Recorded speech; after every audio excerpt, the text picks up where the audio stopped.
Un vaste monde nous entoure, intrigant, complexe et incertain.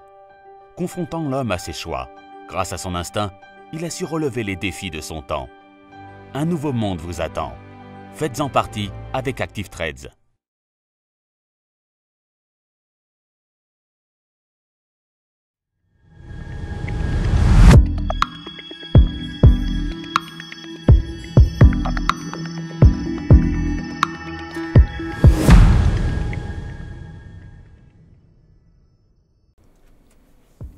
Bonjour à tous et bienvenue sur boursicoté.com pour cette nouvelle analyse technique des principales paires de devises et matières premières. Donc hier je vous parlais d'un retour ici, un mouvement haussier sur la paire de devises euro-dollar. Et bien ça a été confirmé aujourd'hui avec notamment le chiffre de l'inflation des États-Unis, qui a provoqué cette belle volatilité ici, puisqu'après être revenu ici, donc sur contact, après le contact ici sur la bande de Bollinger supérieure, on revient ici chercher donc la moyenne mobile 20 exponentielle qui finalement s'impose en tant que support. On a bien résisté aussi avec cette zone des 1.2328 pour finalement inscrire une poursuite du mouvement haussier qui vient confirmer ici un autre contact donc sur la bande de Bollinger supérieure avec de nouveaux points hauts significatifs de tendance très court terme.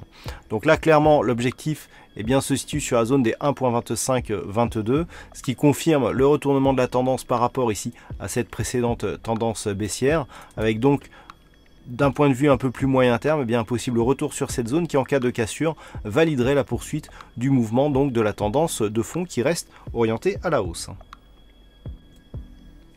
Et puis sur l'or, hier je vous disais qu'en revenant ici sur un retracement à 38,2% de Fibonacci, les cours en se retournant pouvaient marquer un signal de retour ici vers la zone des 1344 puis la zone des 1364,50.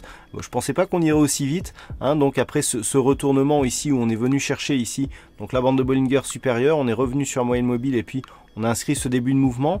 Là aussi on a été perturbé par la volatilité qui a notamment affecté le dollar aujourd'hui, et donc sur le retour on casse avec une grande force ici la zone des 1344 pour s'inscrire dans une poursuite de mouvement et même dans une accélération dont l'objectif se situe désormais à 1364,50 $ l'once. D'un point de vue un peu plus global, nous avons donc cette phase de hausse ici qui a inscrit une impulsion significative, retracée à 38,2% de Fibonacci.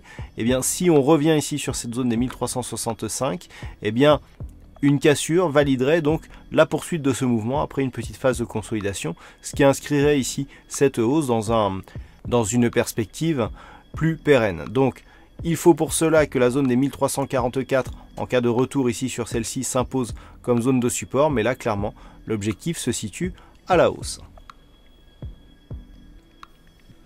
Et puis enfin sur le WTI, après donc ce contact ici sur la zone des 66,50, le WTI se situe toujours lui aussi dans une phase de consolidation. Alors du point de vue du mouvement global, nous sommes ici sur une dynamique qui a marqué une grosse phase de hausse. On a consolidé là aussi sur le retracement à 38,2% de Fibonacci, mais après deux contacts, enfin même trois contacts ici sur ce retracement, il semblerait que l'on tente ici un rebond. Alors ce n'est pas encore confirmé, puisque ce point haut significatif ici entre les deux points bas n'est pas encore confirmé en cassure, mais avec la dynamique ici qui s'affranchit des deux moyennes mobiles 20 ici, il semblerait que l'on soit sur un mouvement de retournement. Alors si tel était le cas, on aura un petit peu comme sur l'or, une phase de hausse consolidée sur le retracement des 38,2 qui repartirait donc pour suivre la tendance de fond. Mais pour cela, il faudrait déjà s'affranchir ici des zones des 61,73, retracement à 23,6% de Fibonacci, et 62,60. Tant que ce n'est pas le cas, on est potentiellement dans une phase de consolidation, et je rappelle que tant que la zone ici 23,6, 62,60 n'est pas refranchie à la hausse, on n'est pas à l'abri ici d'un rebond technique, puis un retour du mouvement baissier qui en cas de cassure ici du retracement des 38,2% de Fibonacci nous donnerait un objectif de retour ici dans la zone 50,61,8 avec potentiellement ce support des 55 $ le baril qui pourrait faire figure d'objectif. Voilà donc ce que l'on peut dire sur cette analyse technique Forex et matières premières. Passez une bonne soirée et on se retrouve dès demain pour d'autres analyses techniques, toujours sur le site boursicoté.com.